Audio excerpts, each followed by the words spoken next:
ఇప్పుడు నేను షాద్ నగర్కి వచ్చాను. ఇక్కడికి ఎందుకు వచ్చానంటే ఈ మధ్య కాలంలో బాగా అభివృద్ధి చెందిన ప్రాంతం ఏదైనా ఉందంటే అది షాద్ నగర్ అనే చెప్పొచ్చు. ఇక్కడ ఈశాన్య ఇన్ఫ్రా వాళ్ళు ఇండ్ల మధ్యనే 2 న్యూ ప్రాజెక్ట్స్ ని స్టార్ట్ చేశారు. అన్ని రకాల సదుపాయాలు కూడా ఉన్నాయి. సో ఇప్పుడు ప్రాజెక్ట్స్ హైలైట్స్ గురించి మనం తెలుసుకోబోతున్నాం.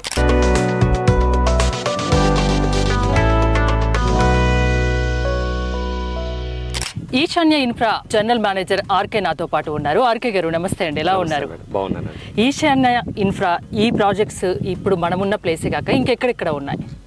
రైట్ మేడం, యాక్చువల్గా మాది మెయిన్ బేస్ అంతా షాద్ నగరే ఉంటుండే. అయితే మా ఎగ్జిస్టింగ్ కస్టమర్స్ రిక్వైర్మెంట్స్ అవి తెలిసిన తర్వాత ముంబై హైవేలో కూడా ఒక ప్రాజెక్ట్ తీసుకుంటే బాగుంటుందని అనిపించింది రీసెంట్గా.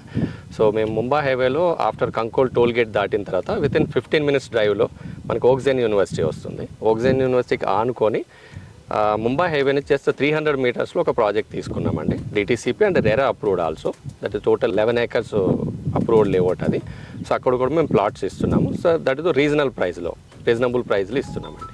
ఓకే. సో ఇది ప్రాజెక్ట్ మీరు చూస్తే అండి మనకి ఔటర్ రింగ్ రోడ్ ఎగ్జిట్ నుంచి ఆల్మోస్ట్ 45 minutes డ్రైవ్లోనే మనం వెంచర్కి చేరుకోవచ్చు.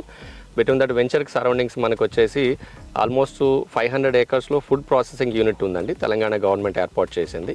అండ్ మన సైట్కి ఆనుకొని 500 acresలో నియర్లీ 300 నుంచి 500 acresలో ఓక్జెన్ యూనివర్సిటీ ఉంది. అది అందరికీ తెలుసు యూనివర్సిటీ అనేది. తర్వాత ఎంఆర్ఎఫ్ టైర్ ఫ్యాక్టరీ, ఒకటి పెద్ద ఫ్యాక్టరీ మనకి ముంబై హైవే మీదనే ఉంది. తర్వాత జైరాబాద్ వెళ్తే మహేంద్ర అండ్ ట్రాక్టర్స్ కంపెనీ ఒకటి పెద్దది ఉంది.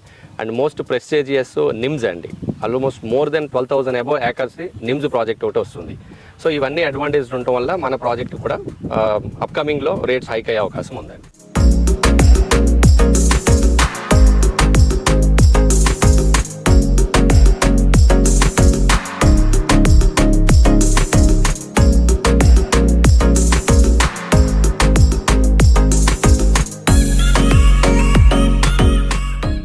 కొనే వాళ్ళకి మీరు ఏం చెప్తారు, ఎక్కడైతే బాగుంటుంది అని? Right, it's a different thing అండి. అంటే ఏరియా ఇది పర్టికులర్ గా ఈ ఏరియా బెటర్ కాదని చెప్పలేము. It's 2 highways completely well and good అండి.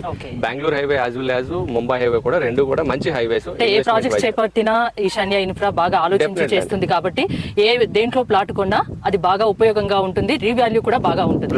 రైట్ అండి, ఎగ్జాక్ట్లీ. థ్యాంక్ యూ ఆర్కే గారు.